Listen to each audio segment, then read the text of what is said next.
iniciando aqui mais um dia dos nossos estudos, o livro Memórias de um Suicida, de Dona Ivone do Amaral Pereira, primeira parte, Os Réprobos, capítulo 4, Jerônimo de Araújo Silveira e Família, e esse aqui é o nosso terceiro encontro sobre esse capítulo. Só para a gente fazer uma recapitulação, o Jerônimo de Araújo Silveira era um comerciante lá em Portugal, um homem bastante estiloso, sofisticado, né, com uma boa retórica e tudo mais, que acabou, né, cometendo ali o suicídio, e no plano espiritual ele mantinha a mesma postura. Ele então, insatisfeito, né, com a distância que ele era mantido da família, ele solicitou, né, praticamente exigiu que tivesse o direito de visitar a família. Aí então ele foi chamado ao gabinete do coordenador do hospital, orientando, né, sobre toda a problemática que envolveria essa visita precoce, sem estar ali devidamente preparado para isso, psicologicamente preparado, que poderia trazer um prejuízo para si mesmo e também para a família. Ainda assim, ele continuou fazendo essa solicitação, e como o hospital não tinha por norma não considerar o interno como prisioneiro, concedeu então essa visita. E ao mesmo tempo também se fazia a preparação de outros colegas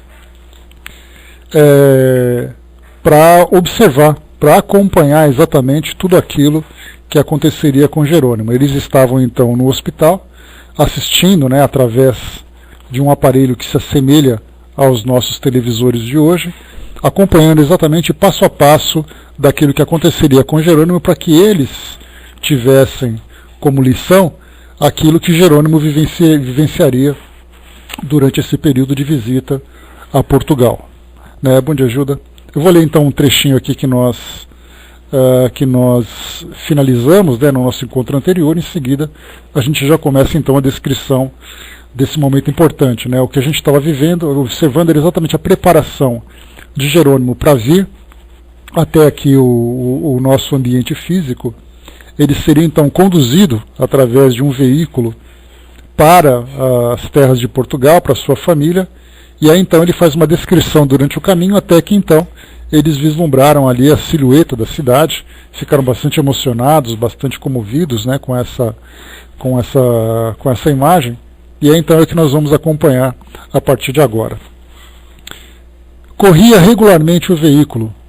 Não fora a presença dos guardiães recordando a cada instante a natureza espiritual da cena, afirmaríamos tratar-se de carruagem que nada tinha de criação semimaterial que a necessidade dos métodos educativos do além impõe, mas de um muito pesado e confortável meio de transporte que bem poderia parecer a própria Terra. Nós comentamos um pouquinho sobre essa questão das criações semimateriais, a importância que ela tem para os espíritos, né, que ainda têm a consciência bastante ligada ao mundo físico.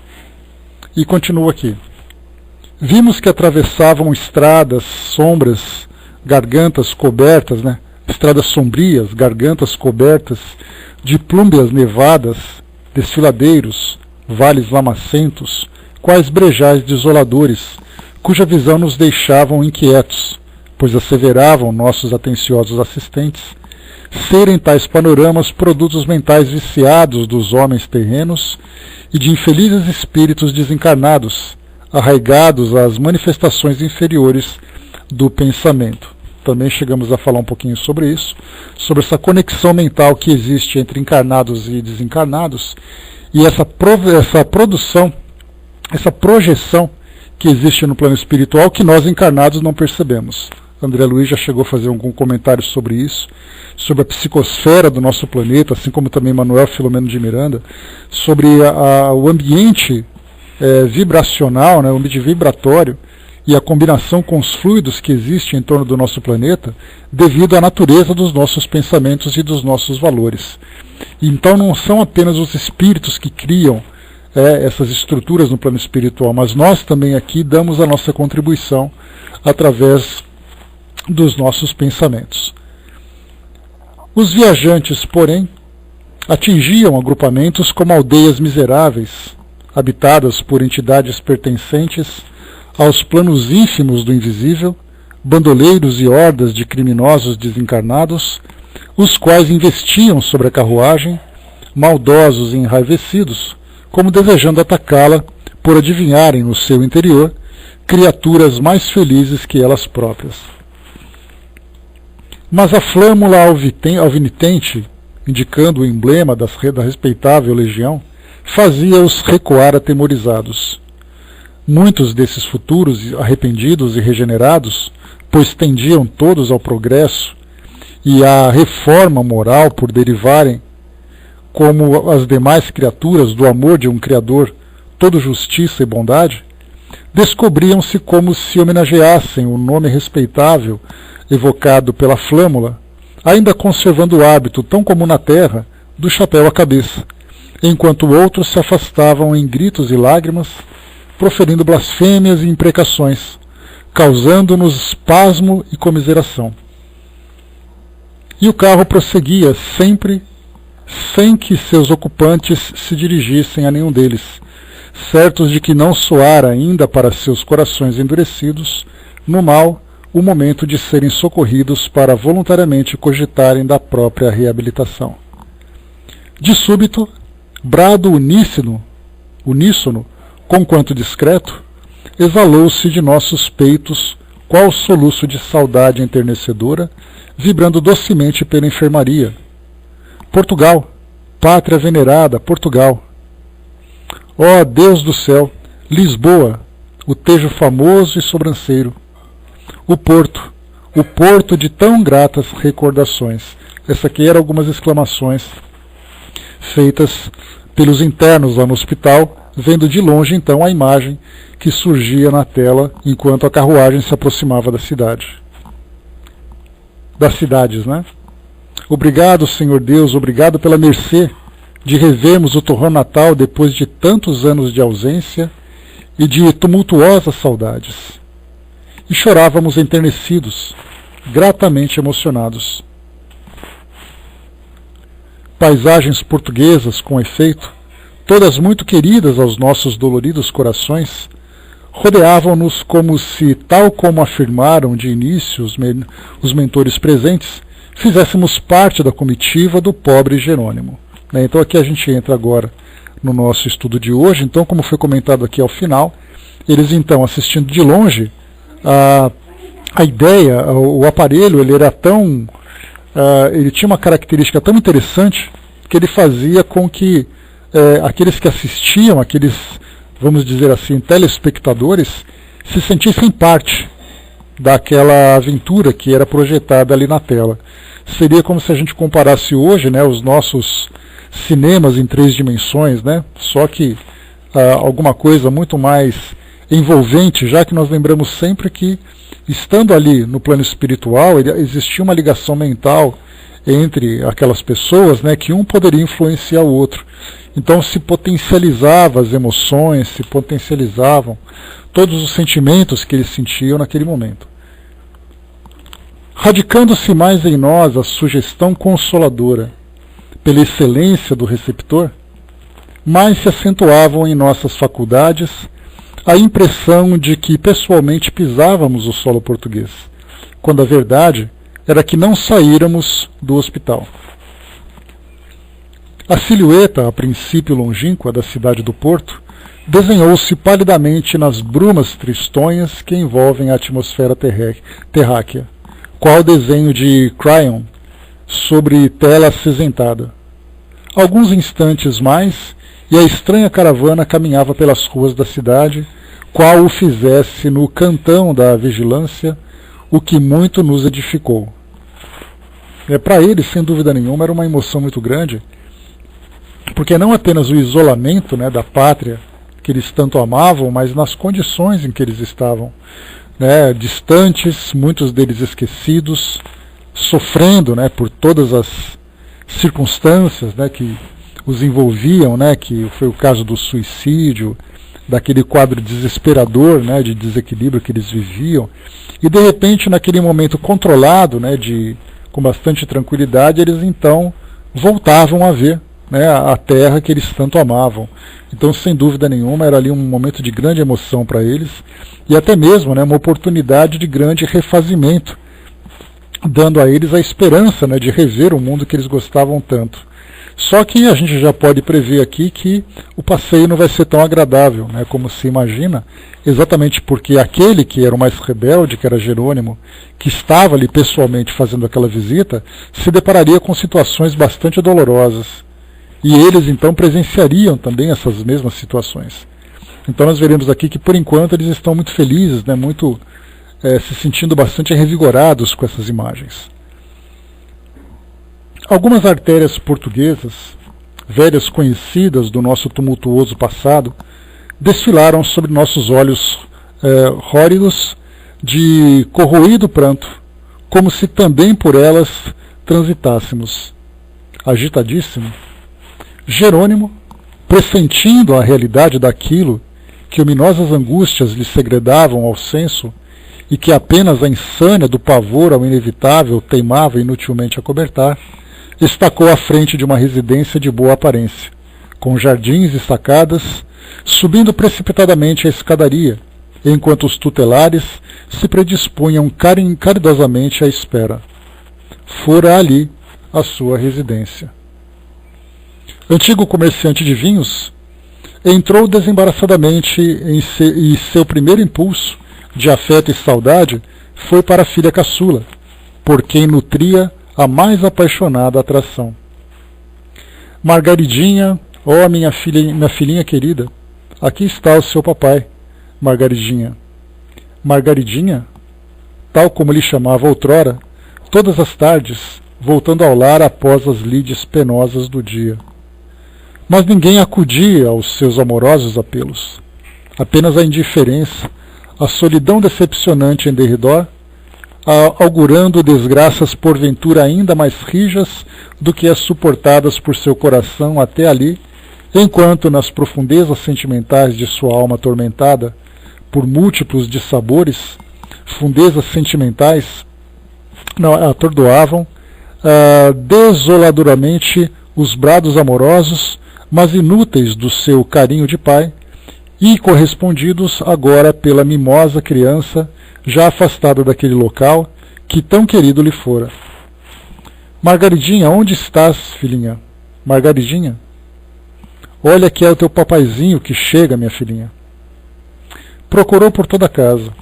Parecia, no entanto, que haviam desaparecido de sob a luz do sol todos aqueles pedaços sacrossantos de sua alma, que ali deixara, e que o único sobrevivente, ele, de incomensurável catástrofe, não se podia acomodar à esmagadora realidade de rever desabitado, dramaticamente vazio, o lar que tanto estremecera. Chamou pela esposa, nomeou os filhos um a um, e finalmente bradou pelos criados. Não havia ninguém. Sombras e vultos estranhos, no entanto, moviam-se pelos compartimentos que pertenceram à família e deixavam-no bramir e interrogar sem se dignar em responder, não se apercebendo de sua presença, pois tratava-se de indivíduos encarnados. Eram os novos habitantes da casa que lhe pertencera. O próprio mobiliário, a decoração interior, tudo se apresentava diferente, apontando acontecimentos que o confundiam. Decepção pungente desferiu-lhe golpe certeiro, deslocando-lhe da alma o primitivo entusiasmo para que aflitivas induções nela mais se avigorassem. Reparando suspensas os muros de determinado aposento, telas que lhe eram desconhecidas, seu olhar fixou-se num cromo colocado a um ângulo da estufa, cuja folhinha indicava a data do dia decorrente. Leu-a 6 de novembro de 1903. Um arrepio de terror insopitável repassou soturnamente por suas faculdades vibratórias. Fez um esforço inaudito, movimentando reminiscências. Vasculhou lembranças, sacudindo a poeira mental de 1000 ideias confusas que lhe toldavam a clareza do raciocínio. A vertigem da surpresa em face da realidade irremediável, que até ali ele retardara à custa da má vontade, de sofismas ingênuos, tonteou-lhe o raciocínio. Não cogitara inteirar-se de datas durante muito tempo. A verdade era que perdera a noção do tempo envolvido no vulcão das desgraças que o acolheram após o malfadado gesto de transfuga da vida material. Tão agudo lhe fora o estado de loucura em que se debatera desde o trágico momento em que tentara o suicídio, tão grave a enfermidade que o atingira após o choque pela introdução do projétil no cérebro, que graças aos tormentos daí consequentes perdera a contagem dos dias. Desviara-se pelo desconhecido adentro, sem mais averiguar-se se os dias eram noites, se as noites eram dias, pois no abismo em que se vira aprisionado tanto tempo, só existiam trevas por visão. Para ele, para sua percepção obliterada pelo desespero, a contagem social do tempo ainda era a mesma do dia aziago, pois não se recordava de outra depois dessa, 15 de fevereiro de 1890. Então aqui nós vimos, né, são praticamente 13 anos depois, porque aquela ideia de que os espíritos passam por esse estado de perturbação, para nós ainda é de difícil assimilação, mas o estado de assimilação significa que eles perdem completamente a noção do tempo e do espaço, em que eles ficam mergulhados naquele estado, revivendo momentos dolorosos, confusos, né, com pensamentos que não se conectam com a realidade que eles estão vivendo, que o tempo vai passando e eles simplesmente ficam desorientados. Aqui então, 13 anos depois, ele achando que era algo que tivesse acontecido pouco tempo depois, né, da sua desencarnação, então ele se deparou com essa realidade. O tempo passou, né, a família se modificou, né, a situação da família se modificou completamente, e aí então veio essa grande desilusão por parte dele. Eis, porém, que a folhinha à sua frente, indiferente, mas expressiva, servindo a uma grandiosa causa, revelava ao Marte que estivera ausente de sua casa durante 13 anos. Atirou-se para a rua em correria, batido e apavorado frente ao choque do pretérito, de encontro à realidade do presente, a mente conflagrada por inalienável desconsolo. Indagaria dos vizinhos o paradeiro da família, que se mudara, decerto em sua ausência. Os lanceiros, porém, à porta, cruzando as armas, formaram barreira intransponível, interceptando-lhe a fuga impensada e obrigando-o a refugiar-se no interior do carro. Aos protestos impressionantes do infeliz, inconformado com a prisão em que se reconhecia, acudiram curiosos e vagabundos do plano invisível, espíritos ainda homiziados nas camadas depressoras da terra. Entre chacotas, apulpos e gargalhadas, atormentavam-no com incriminações e censuras, ao passo que esclareciam o que acontecera àqueles a quem procurava. Ramiro de Guzmán e seus auxiliares não interferiram. Esses aqui eram então aqueles trabalhadores, né? O responsável pela caravana e mais os acompanhantes. E ali então espíritos que estavam ali na rua, transitando e conhecendo e observando exatamente ali a situação de Jerônimo, começou então a contar para ele aquilo que acontecia. Ramiro de Guzmán e seus auxiliares não interferiram no sentido de evitarem a Jerônimo o dissabor de ouvi-los, uma vez que a visita decorria sob a responsabilidade deste, e que somente lhes haviam recomendado garantirem o regresso à colônia dentro de poucas horas. Pretendes então esclarecer o paradeiro da tua muito amada família, ó miserável príncipe dos bons vinhos? Vociferavam os infelizes. Pois saiba tu que daí foram todos enxotados há muitos anos.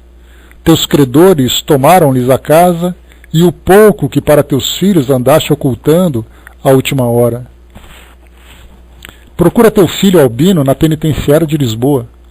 Tua Margaridinha nas sarjetas do cais da Ribeira, vendendo peixes, fretes e amores a quem se dignar remunerá-la com mais prodigalidade, explorada pela própria mãe, tua esposa Zulmira, a quem habituaste ao luxo exorbitante para as tuas posses e cujo orgulho jamais pôde afazer-se ao trabalho digno e à pobreza. Tuas filhas Marieta e Arinda, a primeira está casada, sobrecarregada de filhos enfermiços, a bracejar na miséria, a sofrer fome, espancada por um marido ébrio e boçal. A segunda, criada de hotéis de quinta ordem, a lavar chão, a brunir panelas, a limpar botas de viajantes imundos. Ouves e te espantas? Tremeu e te aterrorizas? Por quê? Que esperavas então que acontecesse? Não foi essa a herança que lhe deixaste com o teu suicídio, canalha? E entraram a enxovalhar o desventurado com insultos, vitupérios, quais vaias impiedosas, intentando atacar a viatura a fim de arrebatá-lo no que foram impedidos pela guarda protetora. Não obstante, exigiu o rebelde pupilo da legião dos servos de Maria que o levassem onde se encontrava o filho, esperança que fora da sua vida aquele rebento querido, que ficara na florescência delicada das 10 primaveras, quando ele próprio, seu pai, houvera por bem abandoná-lo aos perigos da orfandade, matando-se. Aqui o que a gente vê, né, que eu cheguei até a comentar com vocês também, sobre o que aconteceu na semana passada, né, com os jovens, né, da família Richthofen aqui em São Paulo, onde a filha, né, que a gente chegou a comentar, a filha, né, articulada com namorado e tudo mais, acabou tramando então o assassinato dos pais para poder ficar com a herança, e o filho, né, o irmão dela mais jovem, Andréas, foi então preso pela polícia, né, nessa semana, se encontrando num estado de total desequilíbrio, apesar, né, que da condição acadêmica que ele apresentava, né, doutor em farmácia, em química e tudo mais, né? Então ele tinha assim, uma boa formação acadêmica aos 28 anos de idade, mas aí então, por causa de um ato como esse, acabou provocando uma desarticulação completa, né, em toda a família. Os pais sofrendo no plano espiritual, os filhos, né, sendo um agora nessa condição de doença mental, né, que foi assim que ele se apresentou, a filha presa, né, durante um período aí que aparentemente incontável para nós por enquanto, mas aí tudo por causa de um ato movido por uma ambição. Aqui nesse caso nós vemos uma situação parecida, né, que devido a essa questão de um fracasso financeiro, ele acabou cometendo suicídio, provocando uma reação em cadeia. Então é assim que nós vamos encontrando hoje, e é mais ou menos como se nós assistíssemos novamente àquele filme, para quem não viu, eu deixo a recomendação, chamado Efeito Borboleta. Né, o primeiro filme ele traz uma história muito interessante, né, de um pai que violentava a criança, que fazia ali filmes, né, com uma temática de pedofilia e tudo mais, enquanto que outros tinham outros caminhos. E aí então o jovem que tinha oportunidade de voltar no tempo, ele tentava mudar um aspecto daquela situação e gerava outras reações que iam acontecendo. Então, na verdade, né, exato, Tic-Tac, é uma visão muito imediatista, né, porque o que interessa para aqueles que têm o mundo material e o momento presente como sendo a sua única realidade, eles simplesmente vivem a intensidade daquele momento. Então, no nosso caso, né, que temos a oportunidade de estudar, não apenas, né, uma responsabilidade que nós temos, efeito borboleta, Andréia, nós que temos a oportunidade de estudar, né, toda uma trajetória que nós temos aqui durante a nossa encarnação, nós ainda transcendemos essas barreiras do mundo material e começamos a entender também, né, a própria imortalidade do espírito, né, das reencarnações do nosso passado, as consequências que elas vão provocando nas situações futuras. Hoje nós estamos aqui no presente, colhendo aquilo que o passado oferece e já também semeando para uma colheita futura. Então nós temos essa visão a longo prazo, né? Nós ainda temos uma grande dificuldade de fazer assim, um planejamento da nossa existência de um modo assim bem equilibrado, né? Com ações medidas, com ações tempestivas, né? Pelo contrário, nós somos muito impulsivos ainda. Então, mesmo sabendo que existem situações que vão acontecer no futuro, como decorrência daquilo que nós fazemos no presente, nós ainda cometemos algumas falhas. Mas pelo menos nós já temos essa visão mais desenvolvida. Mas de um modo geral, aqueles que ainda se levam por esses impulsos acabam cometendo esses erros e agravando muito, né? Uma encarnação, por exemplo, que nós tínhamos um casal, os dois pais, mais 2 filhos, numa família muito bem abastada financeiramente, muito bem encaminhados os filhos, né, na escola, com um futuro planejado para faculdades e tudo mais. De repente um crime comete e muda tudo. Então aquilo que era uma encarnação que teria uma oportunidade de oferecer, né, de impulsionar para um crescimento espiritual e também, né, como consequência, um crescimento também intelectual, acabou agora gerando um atraso que provavelmente vai levar ali algumas encarnações para poder rever tudo isso. Então, com as portas abertas que estavam à frente, essas portas se fecharam e eles então terão que trabalhar durante muito tempo para esse reajuste. E aqui nós vemos a mesma coisa acontecendo com Jerônimo.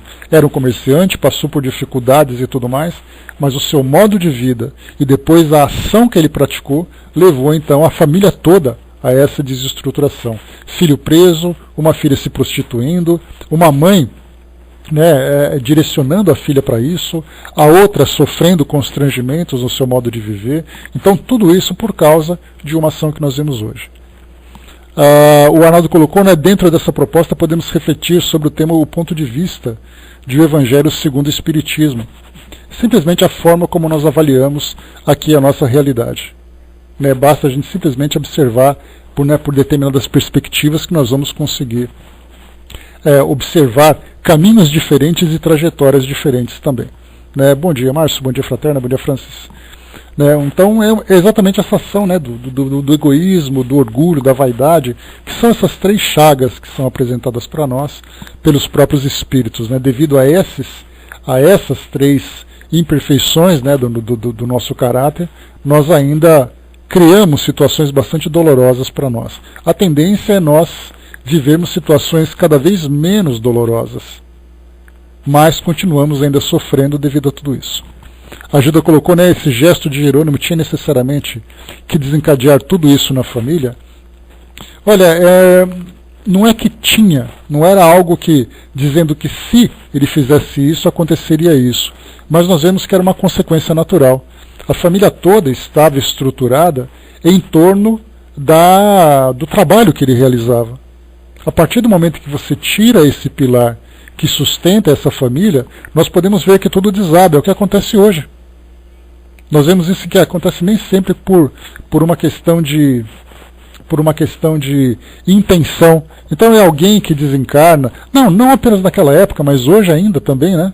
Porque nós temos ainda, apesar naquela época ser muito mais patriarcal, as mulheres terem aquela ideia de viverem, né, para cuidar da casa, para cuidar da família e tudo mais, mas hoje nós vemos que até mesmo o casal trabalhando passam por dificuldades. E aí acontece uma doença grave que acontece com aquele ou com aquela que com ambos que podem ocupar a posição de chefes de família na atualidade, o desemprego, um crime que acontece numa grande cidade ou numa cidade qualquer, né, que tira esse pilar que sustenta aquela família, nós vemos uma completa desestruturação e, dependendo das condições morais dessa família, dos valores que ela possua e tudo mais, das condições de se reerguer, ela pode realmente cair nessa situação dolorosa.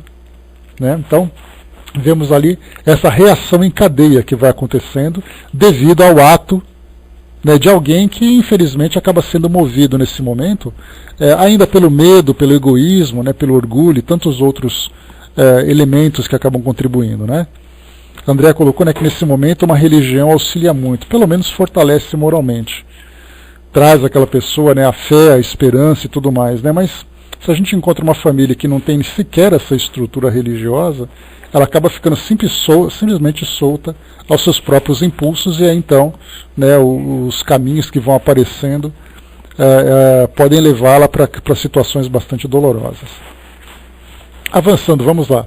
Isso aqui é importante para nós, né, porque embora muitas vezes nós não estejamos sujeitos a situações tão dolorosas como essas que nós vimos aqui, ainda assim nós estamos vulneráveis a vivermos situações difíceis devido exatamente a essas ações impulsivas, a essas escolhas equivocadas, que acabam gerando, pela própria lei de causa e efeito, situações dolorosas. Continuando então.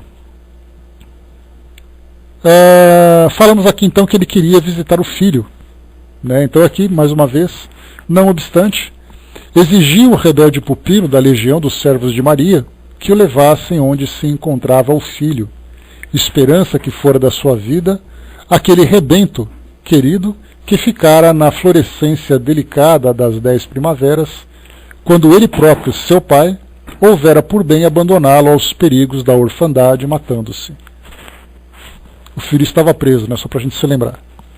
Convulsionado sobre a ardência do pranto insólito, compreendeu que era conduzido e que penetrava nos muros sinistros de um cárcere, sem que houvesse podido distinguir-se se encontrava no Porto ou realmente em Lisboa. Com efeito, ali estava Albino, metido em cela sombria, implicado em crimes de chantagem e latrocínio, condenado a 5 anos de prisão celular e a outros tantos de trabalhos forçados na África, como reincidente nas gravíssimas faltas. Apesar da diferença marcante de 13 anos de ausência, Jerônimo reconheceu o filho, esquálido, pálido, maltratado pelos rigores do cativeiro, embrutecido pelo sofrimento e pela miséria, atestado patético do homem desvirtuado pelos vícios.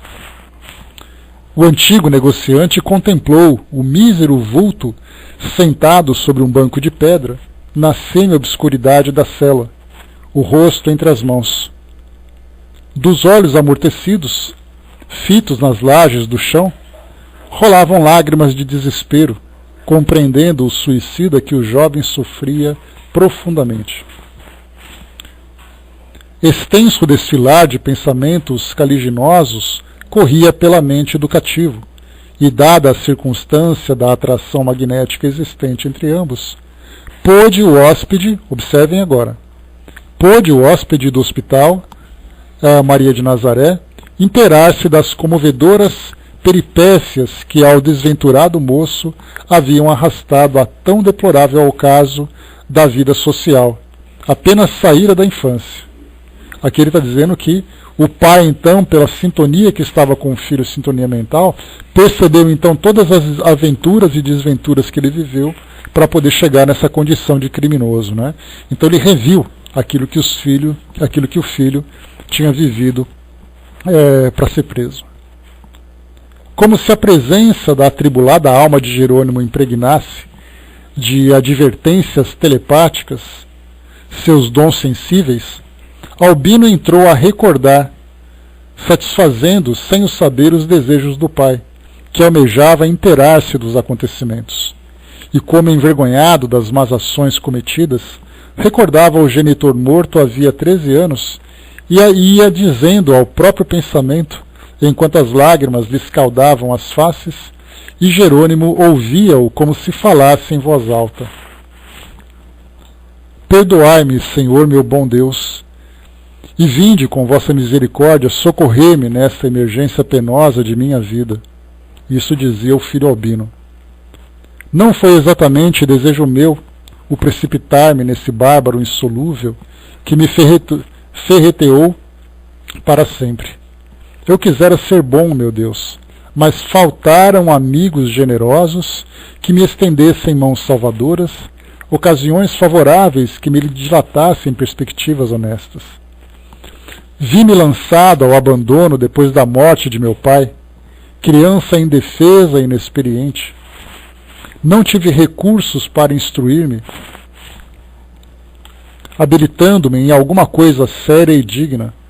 Sofri fome, e a fome maltrata o corpo enquanto envenena o coração com as ansiedades da revolta.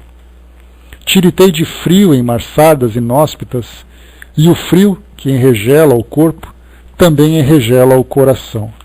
Aqui só uma pausa antes de continuar a descrição que ele traz, só lembrando que aquilo que nós já falamos, né, estudamos sobre isso, ao falarmos sobre a caridade, que muitas vezes se pratica a caridade, mas não se tem o reconhecimento daquele que recebe, muitas vezes porque ele é muito grosseiro, porque falta educação, então oferece alguma coisa, ele recebe reclamando, e a gente fica assim, poxa, eu estou fazendo alguma coisa por ele e ele ainda reclama, também eu não faço mais, né? A gente dá solta aquela expressão de rebeldia da nossa parte, né? de inconformidade com a falta de gratidão do outro. E aí então a gente lembra Joana de Ângeles, quando ela fala do endurecimento do coração das pessoas, que muitas vezes elas, embora não padeçam do corpo, elas padeçam da alma. Então elas têm ali também aquele endurecimento causado exatamente pelas experiências negativas que ela já viveu. Então muitas vezes de tantas agressões, de tantas reprimendas, de tantas negativas que já foram sofridas, ao pedirem ajuda, ao estarem numa condição de sofrimento, até mesmo de desespero e ninguém estender a mão, as pessoas vão então se transformando de uma forma negativa. E aqui vai exatamente ao encontro dessa expressão que ele coloca agora, né, mostrando para nós que o frio que enregela o corpo também enregela o coração. Então mostra que muitas vezes alguém que se mostra endurecido, ele não era assim, mas ele acabou se transformando assim, não apenas com relação a essa ideia da caridade, mas até mesmo dentro da linha do crime. Porque muitos criminosos se tornam criminosos não necessariamente porque desejavam devido à má índole que possuíam. Muitas vezes acabaram optando por essa escolha porque simplesmente não viam, a partir de suas perspectivas, um caminho diferente. Então eles acabaram escolhendo aquele caminho mais fácil, aquele caminho mais simples, para resolver um problema, e nisso acabou criando outro. Então nós encontramos, né, acabou se criando outro. Então vemos assim muitas e muitas pessoas que acabam entrando nessa situação. Então as circunstâncias e a fraqueza também do caráter, as dificuldades vão conduzindo, as pessoas vão nos conduzindo por caminhos diversos. Dependendo da forma como nós reagimos àquilo que nos é apresentado, aquilo que nos é oferecido, nós despencamos realmente dentro desses precipícios da imoralidade. E aí depois vem as consequências. Então, vamos lá. Exato, né? A prova que surge para todos nós, ela é, como eu falo para vocês, não é simplesmente uma prova. Eu gosto de chamar de prova de caráter, porque esse é exatamente o propósito. Nós somos expostos diante de uma situação, e nessa situação nós vamos ter que apresentar uma reação. Essa reação se dará exatamente dentro desse campo moral. Eu posso estar passando fome, a fome pode ser dolorosa, posso estar passando frio e também é doloroso, mas a minha reação vai ser exatamente dentro do campo moral. De que forma que eu vou conseguir solucionar esses meus problemas? André colocou, né, a fome, o frio, os filhos pedindo, chorando um pedaço de pão. Não sabemos o que faríamos.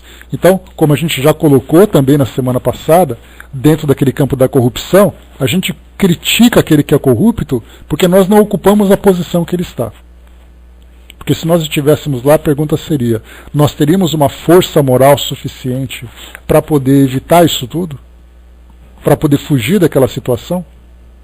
Se nós estivéssemos dentro de uma situação, de uma exposição diante das dificuldades que a vida vai apresentando, nós teríamos uma reação diferente daqueles que, infelizmente, muitas vezes caem dentro dessa trilha do crime para tentar resolver um problema assim? Então nós encontramos situações bastante dolorosas desse tipo, exatamente pela falta de opções que as pessoas têm. Mas a gente lembra sempre que são experiências que a vida vai oferecendo de acordo com a necessidade de cada um. Muitas vezes alguns passam por testes que na nossa visão são testes bastante difíceis, para outros tem testes que são dentro de um campo moral, não necessariamente passando fome ou passando frio, mas tendo ali todos os recursos, toda a riqueza, e ali diante da riqueza vem ali um outro tipo de prova também. Então por isso nós temos sempre que observar as diversas situações onde há quedas morais aqui no nosso mundo e não criticarmos aquele que cai. Mas a primeira reflexão é: como eu teria reagido se estivesse naquela condição? O que eu faria se eu fosse exposto àquelas mesmas dificuldades? Aí então nós começamos a alimentar o sentimento de compaixão, porque é exatamente esse tipo de sentimento que os espíritos que trabalham em nosso favor, a nosso favor no plano espiritual, a partir do plano espiritual, sentem, porque olham para a pessoa, não vem o crime, mas vem um espírito fraco, vem um espírito que sofre, um espírito que precisa de ajuda para se levantar, da mesma forma que já aconteceu conosco no passado. Exato, um espírito caído como nós já fomos. Nós já nos reerguemos, temos a nossa vida hoje, com suas dificuldades, com seus testes, mas nada se compara com aquilo que certamente nós já vivemos no passado, em situações muito dolorosas, que exigiram de nós, assim, um esforço que muitas vezes nós não conseguimos alcançar. Caímos, sofremos, chegamos na condição de criminosos, voltamos à condição ali de seres redimidos, para chegarmos na condição que nós temos hoje, ainda com muitas fraquezas, com muitas falhas, mas muito distantes daquilo que nós já vivemos anteriormente. Então, ao olharmos para o mundo hoje, vemos nas penitenciárias, vemos na mídia, vemos nas ruas. Eu falei com vocês bastante sobre o ambiente aqui em São Paulo, da Cracolândia, né, com muitos jovens, com muitas pessoas ali presas no campo do vício, cometendo crimes, se prostituindo, cometendo assassinatos e tudo mais. Mas o que foi exatamente que desencadeou essa queda moral? Quais foram as circunstâncias? Quem foram os responsáveis? Lembrando que se existe uma chaga, uma ferida daquela dentro de uma cidade como São Paulo, é porque a própria cidade também teve comprometimento para criar aquela situação. Se nós temos, por exemplo, em países que temos ali refugiados, atentados terroristas, guerras civis e tantos outros problemas, foi porque aquela sociedade teve comprometimento com aquela situação. E aí cabe à própria sociedade também modificar ali a sua postura, o seu modo de pensar, para encontrar soluções. Então é lei de causa e efeito no âmbito individual, no âmbito familiar, como nós estamos vendo nessa história, e no âmbito da sociedade, como nós já vimos também aqui, né, nessas passagens que nós mencionamos. Vamos em frente então. Continua aqui então, dizendo para nós o Albino, na sua prece, né, que ele fazia.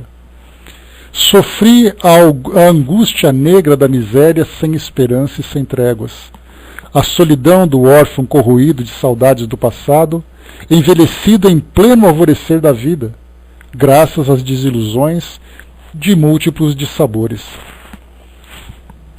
Não me pude achegar aos bons, aos honestos e respeitáveis, para que me compreendessem e ajudassem na conquista laboriosa de um futuro digno, porque aqueles de nossos antigos amigos a quem procurei, confiante, me repeliram com desconfiança, entendendo que eu pertencia a uma descendência marcada pela desonra, pois, além do mais, minha mãe desvirtuou-se tão logo se reconheceu desamparada e só. Isso porque ele lembra aqui que a mãe dele, por viver aquela futilidade da riqueza que era oferecida, a partir do momento em que a riqueza deixou de abastecer aos seus interesses fúteis, ela então se viu ali solta com suas próprias tendências e viciações. Tornei-me homem depois de me entrechocar com os piores aspectos e elementos da sociedade. Observem aqui de novo, ó. Tornei-me homem depois de me entrechocar com os piores aspectos e elementos da sociedade. Então nós começamos a ver ali as causas que começaram a levá-lo por esse caminho do crime. A própria sociedade, recusando-se a dar o apoio, fez com que ele fosse então gerado o criminoso que não recebeu o amparo.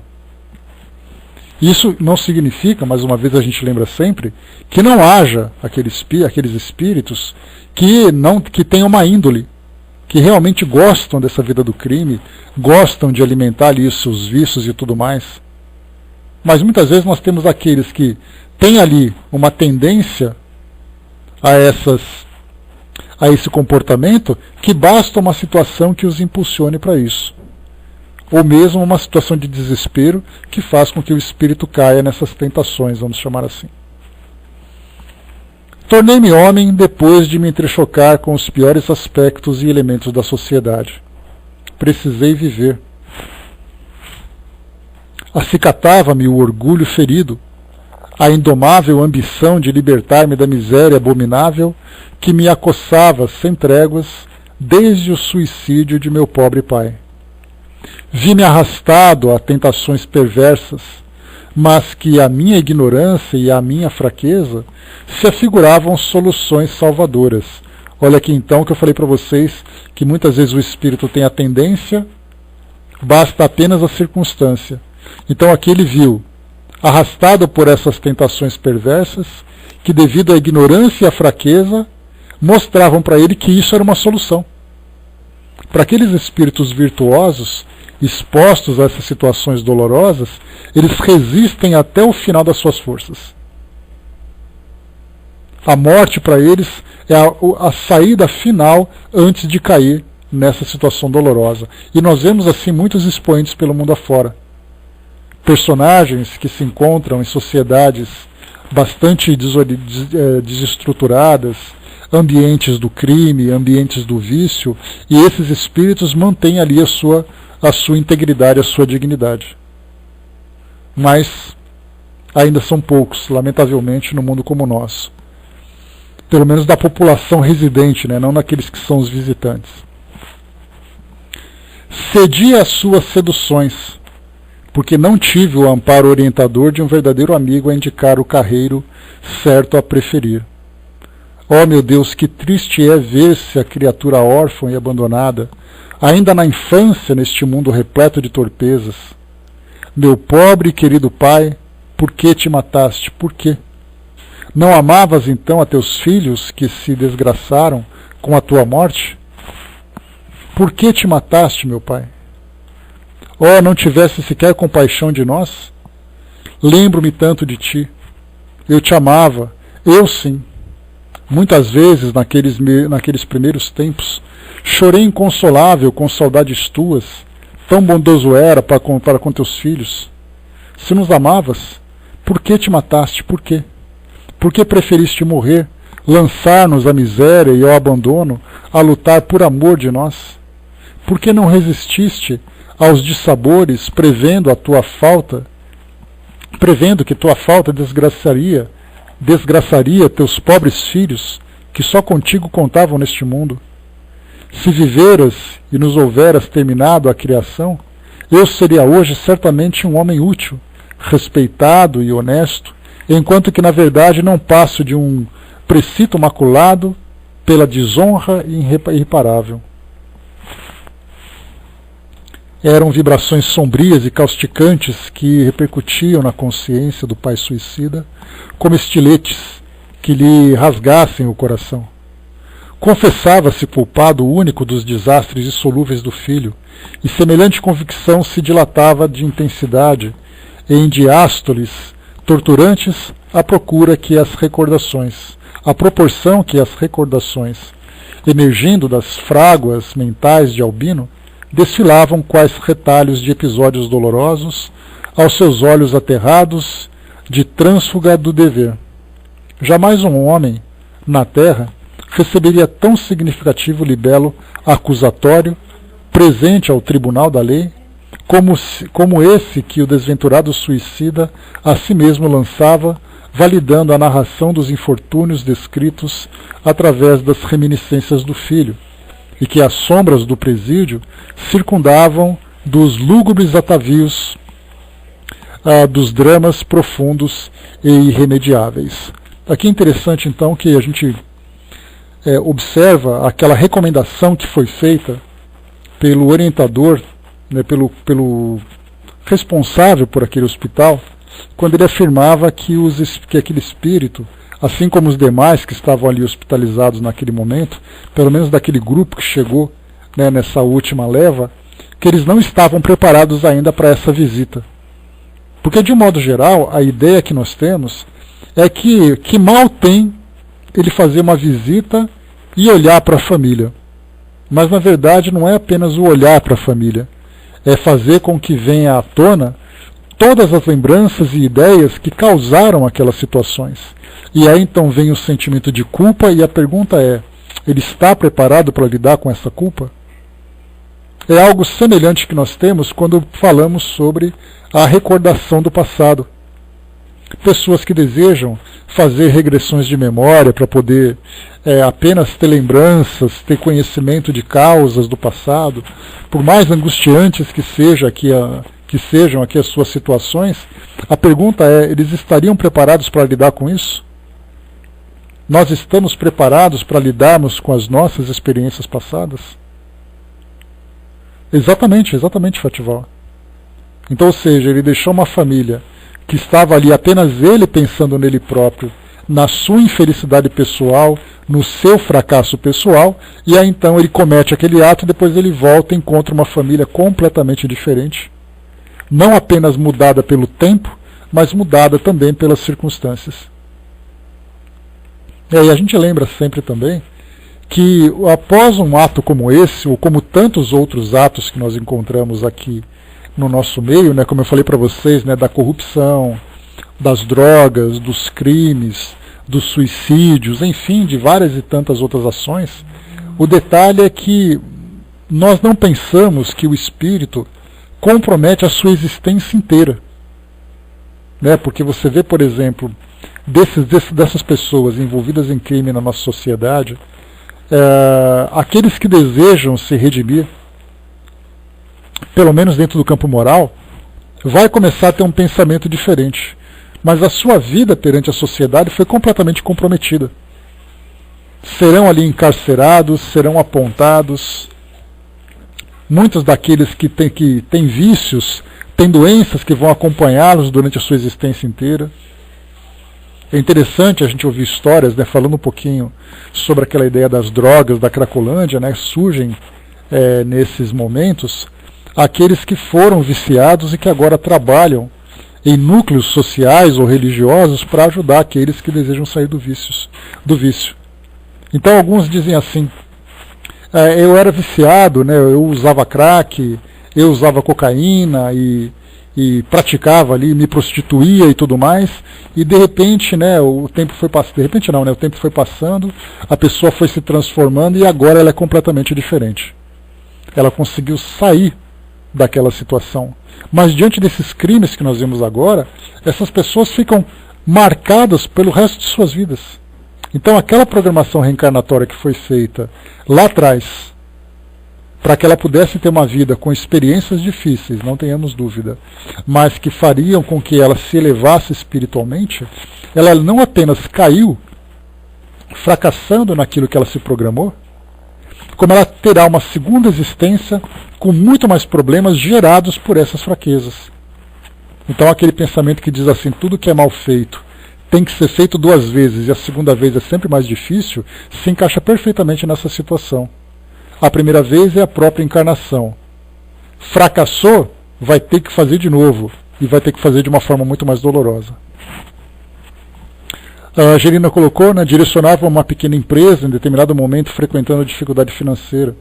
Em certo momento apareceu um político com uma proposta negativa. Educadamente, falei, né, que a formação que recebi dos meus pais não me conceberia jamais essa proposta. Mudou a conversa e falou, né, muitos aceitam, a senhora foi a única não. Né? Então, nesse caso, a gente tem exatamente isso, né? A única que não, né? Desculpa. Foi a única que não. Então, a gente vê exatamente isso, né? Porque é uma tendência natural.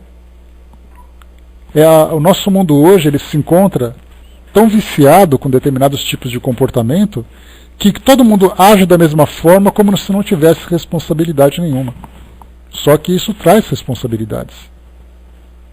E exatamente aí que vem o grande erro. Porque depois vem ali as consequências. A Fatival colocou, não tenho a mínima noção da repercussão dos meus atos. Jesus, ele disse para nós, né, para a gente se colocar no lugar do outro. Essa é a melhor forma. Se a gente tiver que ter alguma atitude, pensa assim, se alguém tivesse essa mesma atitude, de que forma que eu me sentiria? A gente começa a sentir o reflexo. Embora a gente não tenha ideia do que nós fazemos, se nós invertemos o papel, nós começamos a ver por outra perspectiva. A gente começa a desenvolver um raciocínio rápido para pensar exatamente, mas espera aí, e se alguém fizer isso? Em coisa simples, eu xinguei tal pessoa, mas e se tal pessoa tivesse me xingado? Eu agredi tal pessoa, mas e se aquela pessoa tivesse me agredido? Aí nós começamos a sofrer as consequências daquilo que nós mesmos faríamos nos outros. Pelo menos conseguimos simular essa situação. Isso para nós já dá uma visão bastante clara dessa realidade que nos envolve. Né? Por isso que ninguém gosta, né, Tico-Teco? Pensar, meditar, raciocinar é algo que ninguém faz. Agir por impulso é aquilo que mais acontece. Continuando, vamos lá. Desorientado, aqui está falando de Jerônimo agora, né? Precipitou-se para o jovem no incontido desejo de ressarcir tantas e tão profundas amarguras com o testemunho de sua presença, de seu perene interesse paternal, seu indissolúvel amor pronto a estirar mão amiga e protetora. Queria desculpar-se, suplicar perdão, ele, o pai faltoso, dar-lhe expressivos conselhos que o reconfortassem, reerguendo-lhe o ânimo daquela ruinosa prostração. Mas era em vão que o tentava, porque Albino deixava correr o pranto, sem vê-lo, sem ouvi-lo, sem poder supor a presença daquele mesmo por quem chorava ainda. Então, o mísero se pôs a chorar também, emitindo vibrações chocantes, reconhecendo-se impotente para socorrer o filho encarcerado. E como sua presença, expedindo desalentos, disseminando ondas nocivas de pensamentos dramáticos, poderia agir funestamente sobre a mentalidade frágil do detento, sugerindo-lhe quiçá o próprio desânimo gerador do suicídio. Ramiro de Guzmán e seu assistente aproximaram-se e desarmaram-lhes as investidas, encobrindo Albino de sua visão. Voltemos para a nossa mansão de paz, meu amigo, onde encontrarás repouso e solução suave para as tuas atrozes penúrias, ponderava amigavelmente o chefe da expedição. Não recalcites. Volta-te para o amor daquele que, pregado no cimo do madeiro, ofereceu aos homens como aos espíritos os ditames da conformidade no infortúnio, da resignação do sofrimento. Estás cansado? Precisas serenar para refletir, porque no melindroso estado em que te encontras, nada alcançarás fazer a benefício de quem quer que seja. Aqui então, né, o que é interessante é o Ramiro de Guzmán chamando a atenção dele exatamente porque a ideia que ele tem de tentar ajudar o filho, nesse estado em desequilíbrio que ele se encontra, vai fazer com ele, com a mesma intensidade que ele deseja ajudar, ele provoque um prejuízo. E é exatamente aquilo que acontece também dentro da nossa sociedade terrena hoje, quando muitos espíritos se aproximam, não necessariamente na condição de suicidas, mas vemos ali então obsessores. Espíritos que são obsessores, que não têm a intenção de prejudicar, mas acabam prejudicando exatamente pelo desequilíbrio em que se encontram. É o caso, por exemplo, de muitos familiares, maridos, esposas, pais, filhos, que se aproximam de seus lares, tentando consolar seus familiares, sendo que eles próprios não estão consolados. Então, ao mesmo tempo que eles sofrem, eles fazem sofrer. E é isso que chama atenção. Chamam a atenção os espíritos, tanto no Livro dos Espíritos, como o próprio Chico Xavier fala sobre isso. Deixa eu pegar rapidamente para vocês aqui essa passagem, que eu gosto bastante. Espera aí que é rapidinho, que ela praticamente está na mão aqui. Só abrir aqui um arquivo, que eu já leio para vocês. Diz para nós aqui.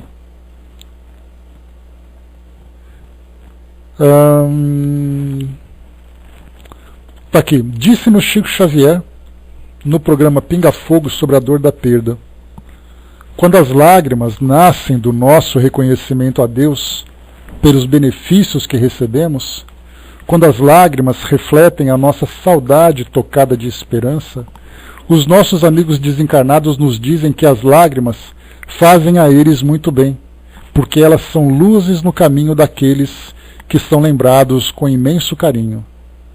Mas quando as lágrimas trazem revolta de nossa parte diante dos desígnios que nós não podemos de imediato sondar, quando essas lágrimas retratam rebeldia, essas lágrimas prejudicam os desencarnados, tanto quanto prejudicam os encarnados também.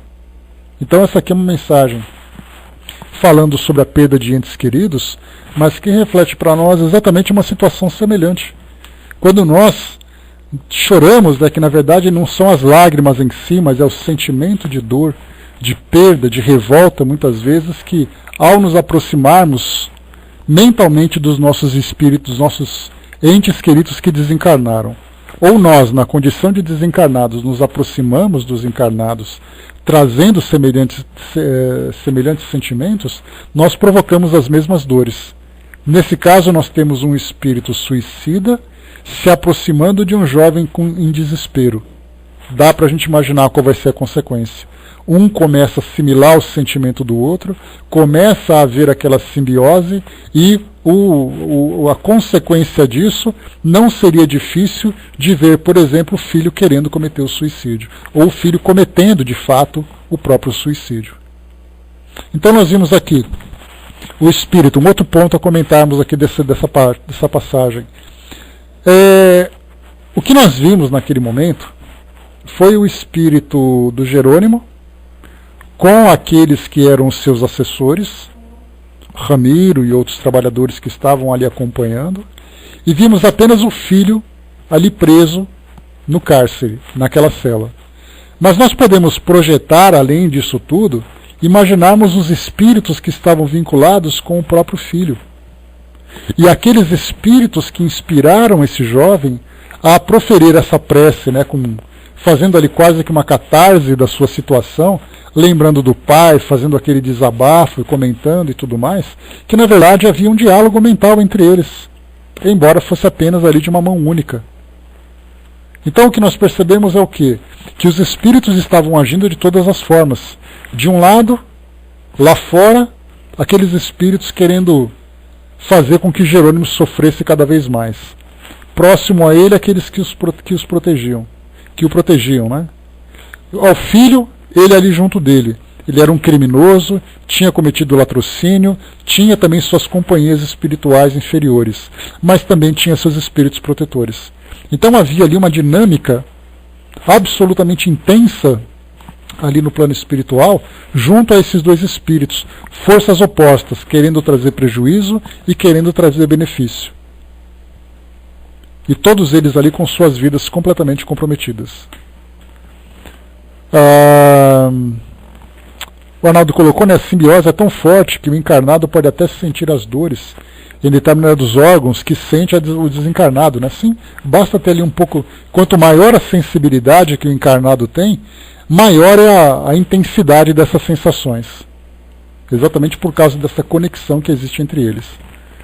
A Andrea colocou, parece fácil falando, mas é um treinamento diário e podemos aos poucos ir mudando e nos preparando para a próxima. Tudo começa com o esclarecimento. Se nós entendermos exatamente o sentido das coisas, a lei de causa e efeito, é por isso que a doutrina espírita ela tem esse aspecto bastante importante de ser esse consolador. Esqueçamos a ideia de consolador prometido, porque isso é uma ideia muito religiosa. Vamos pensar apenas na ideia de uma filosofia consoladora, porque ela traz para nós o entendimento, traz para nós a esperança, traz para nós a resignação, o encorajamento, para que a gente comece a transformar nossa vida, entendendo qual é o seu propósito e dando um sentido para essas transformações. E não simplesmente mudando por medo, ou mudando simplesmente por uma questão de fé. Mudamos com uma convicção. E o efeito sobre nós é um efeito absolutamente positivo. Arnaldo colocou ainda, para fazer que a humanidade avance moralmente e intelectualmente, são precisos homens superiores com inteligência e moralidade. E é por isso que hoje, principalmente nessa fase que nós estamos vivendo agora, de transição no nosso planeta, né, de um mundo de provas e expiações para uma regeneração, nós temos ali então a presença de muitos espíritos que estão encarnando entre nós, fazendo exatamente esse papel de referências morais para a nossa sociedade. Né? Tic Tac lembrou que não dá para esquecer isso, é para nós que aprendemos, né? Agora e para aqueles que nunca tiveram contato com isso? Então nós começamos a analisar hoje o nosso planeta todo, porque o mundo não se resume na nossa opinião aqui no nosso grupo. A gente tem que olhar para o nosso mundo hoje e se perguntar o que exatamente as pessoas entendem, compreendem de suas vidas, com todas as suas dificuldades, com todas as suas provas, com todas as suas frustrações, seus medos. O que elas imaginam da finalidade disso tudo? Se elas não têm noção de nada, elas vão vivendo um dia depois do outro, de acordo com as circunstâncias. Vão vivendo de uma forma muito pragmática, de uma forma muito prática. Reagem de acordo com a necessidade. E uns jogam ainda a culpa em Deus. Então, se nós temos essa possibilidade de termos essa visão mais clara, o primeiro objeto a ser transformado é exatamente somos nós mesmos. Depois nós começamos a mudar o ambiente à nossa volta e depois nós trabalhamos para algo maior dentro das nossas possibilidades. Avançando um pouquinho mais, vamos lá que a gente está chegando no final. Foi colocado aqui então por Ramiro, né, falando exatamente para voltar para o hospital, né, porque ali então ele vai encontrar aquela paz para se fortalecer. Mas ao que tudo indicava, Jerônimo ainda não padecera suficientemente a fim de se acomodar às advertências de seus guias espirituais. Não posso, queira desculpar-me, Senhor, bradou o voluntarioso. Não deixarei de ver minha filha, minha Margaridinha. Quero vê-la. Preciso desmascarar a turba de maledicentes que a vem difamando. A minha caçula, tirada ao cais da ribeira, a vender peixes, fretes. E era o que faltava, impossível tanta desgraça acumulada sobre um só coração. Não é verdade. Não pode ser verdade. Confie em Zulmira, que era sua esposa, né? É mãe, velaria pela filha em minha ausência. Quero vê-la, meu Deus, preciso ver minha filha, ó Deus do céu. Era bem certo, no entanto, que novas e mais atrozes torrentes de decepções se despejariam sobre seu ulcerado coração, superlotando-o de dores irreparáveis. Ainda ao longe, desenhara-se à visão ansiosa do estranho peregrino a perspectiva do cais da ribeira, regurgitando de pessoas que iam e vinham em azáfamas incansáveis. Avultavam as vendedoras e regateiras, mulheres que se alugavam a fretes de ínfima educação e honestidade duvidosa. Jerônimo pôs-se a caminhar entre os transeundes, seguido de perto pelos guardas e o paciente vigilante, que se diria a sua própria sombra. Esmagadores pressentimentos advertiam-no da veracidade do que afirmavam os difamadores. Difamadores eram aqueles espíritos, né, que na sua casa falavam exatamente que a sua filha estava se prostituindo e tudo mais, e ele então não acreditava nisso.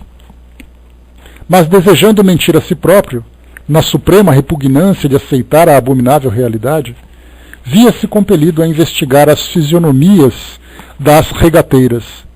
Ia, voltava nervosamente, aflito, aterrado à ideia de se lhe deparar entre aquelas despreocupadas e insolentes criaturas as feições saudosas de sua adorada caçula. Deteve-se subitamente, num recuo dramático e alarmante. Acabara de reconhecer Zulmira gesticulando, em discussão acalorada com uma jovem loira e delicada, que se defendia, chorando das injustas e insofríveis acusações que lhe eram atiradas por aquela. Acercou-se apressadamente o pupilo do nobre Teócrito, como impelido por desesperadora diástole, para em seguida, atingido por supremo golpe, estancar submisso a sístole não menos torturante, reconhecendo na jovem, chorosa, a sua Margaridinha. Era, com efeito, peixeira. Ao lado pousavam os cestos quase vazios. Trazia os vestidos típicos da classe e sacos imundos. Né? Zulmira, ao contrário, trajava-se quase como as senhoras, o que não impedia portar-se como as regateiras. O que, lembrando, né, só para definição, né, o Isaac colocou ali, lembrou, né, que frete aí deve ser o atual popular, né, trotuar, né, o michê. Então exatamente ali, né, ficar naquela condição de prostituição, né? Então, infelizmente, encontramos esse triste cenário, né, aqui no nosso relato, né? Bom dia, pessoal que chegou. Para a gente poder fechar, vamos lá. A moça protestava em lágrimas, envergonhada e sofredora, afirmando que nem todos os fregueses do dia haviam solvido seus débitos. No calor da discussão, Zulmira, excitando-se mais, esbofeteia a filha, sem que as pessoas presentes parecessem admiradas. Só um instantinho. Admiradas ou tentassem impedir a violência, serenando os ânimos. Tomado de indignação, o antigo comerciante interpõe-se entre uma e outra no intuito de sanar a cena deplorável. Admoesta a esposa, fala carinhosamente à filha, enxuga-lhe o pranto que corria pelas faces, convida-a a recolher-se ao domicílio, mas nenhuma das duas mulheres podiam vê-lo, não podiam ouvi-lo, não se apercebiam de suas intenções, o que grandemente o irritava, levando-o a comover-se da inutilidade das próprias tentativas. Não obstante, Margaridinha suspendeu os cestos, ajeitou-os ao ombro e afastou-se. Zulmira, a quem as adversidades mal suportadas e mal compreendidas haviam arrastado ao desmando, transformando-a em megera ignóbil, seguiu-a enraivecida, explodindo em vitupérios e insultos soezes. O percurso foi breve. Residiam em sombria mansarda nas imediações da ribeira, e chegando ao misérrimo domicílio, a mãe desumana entrou a espancar excruciantemente a pobre moça, exigindo-lhe a todo custo a totalidade da féria, enquanto, impotente, a peixeira implorava trégua e compaixão. Finalmente, a desalmada, para quem o espírito atribulado do esposo leal trouxera das moradas do astral um ramalhete de rosas, saiu precipitadamente, arrastando ondas turbas de ódio e pensamentos coliginosos, atirando aos ares insultos e blasfêmias no calão que agora lhe era próprio, e do qual Jerônimo se surpreendeu, confessando desconhecê-lo. A jovem ficou só. A seu lado, o vulto invisível do pai amoroso e sofredor entregava-se a cruciantes expansões de pranto, reconhecendo-se impossibilitado de socorrer o adorado rebento do seu coração, a sua Margaridinha, a quem entrevia ainda mentalmente